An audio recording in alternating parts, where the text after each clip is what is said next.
Hello, thanks for joining me. My name is Stefan and I'm a primary school teacher from the UK.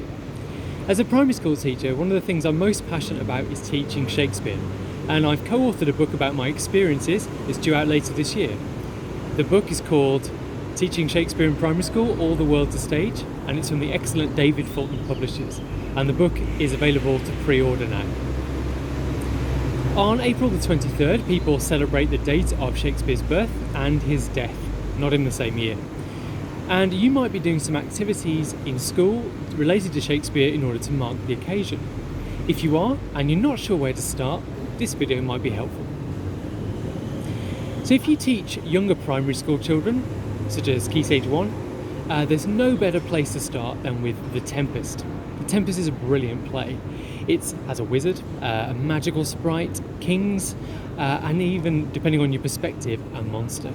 It's the perfect way to introduce children to the magic of staging Shakespeare. Now, if you don't know the story, here it is in brief. Many years before the play starts, an Italian Duke, Prospero, is arrested and sent by his princely brother to a remote island with his infant daughter. Prospero, by the way, is also a wizard, and he takes no time in using his magical powers to make himself the master over the island, and, of course, the creatures who live there.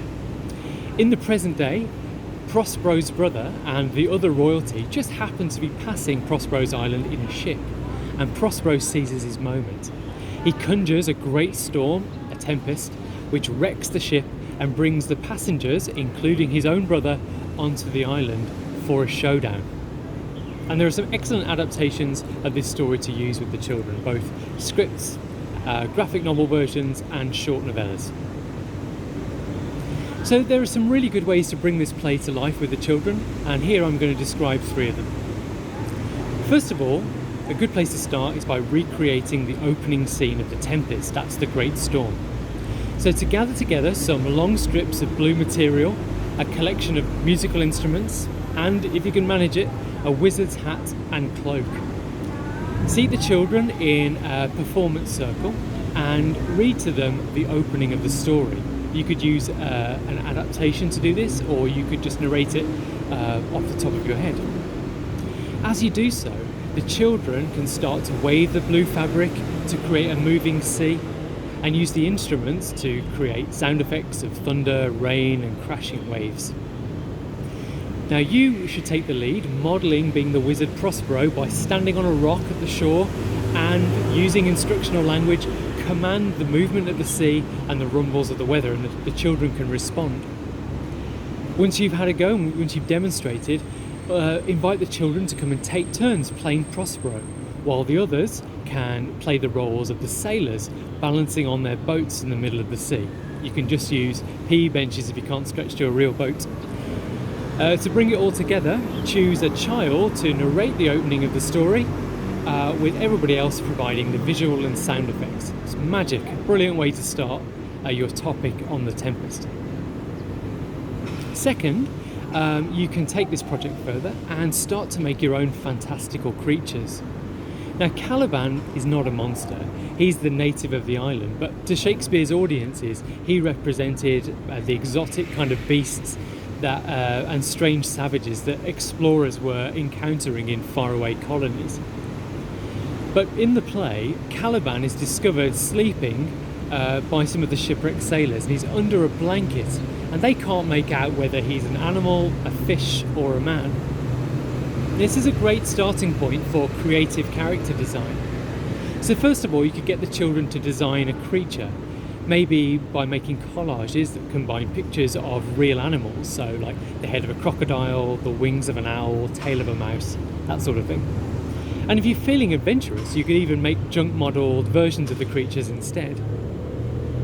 Spend some time in your literacy lessons describing the creatures, thinking of descriptive sensory vocabulary for the different body parts. I mean, how would they feel? What colour are they? Do they give off a distinctive smell or a noise when they move? And now you've designed your characters, you're ready for the third activity, which is roleplay. So a great scene to perform is the scene where the sailors discover Caliban asleep under his blanket, but this time use the creatures that they've made. So seat the children in a performance circle and cover one of the creatures, perhaps the one you've made, with a small blanket. Then perform your astonishing discovery. Creep up to the blanket quietly so as not to wake the sleeping animal, lifting one corner of the blanket at a time and describing what you can see underneath. Really builds the tension. So, his legs are coral pink and slimy like an octopus's tentacles. I can see them wiggling at me. They stink. Something like that. And then you can finish by whipping off the blanket and describing what happens when the creature finally wakes up. So cue the children screams of terror, squeals of delight, and lots of laughter. And if you hear any of those things in your lesson, then you've given the children an authentic taste of Shakespearean theatre, and there wasn't a thee or thou to be heard.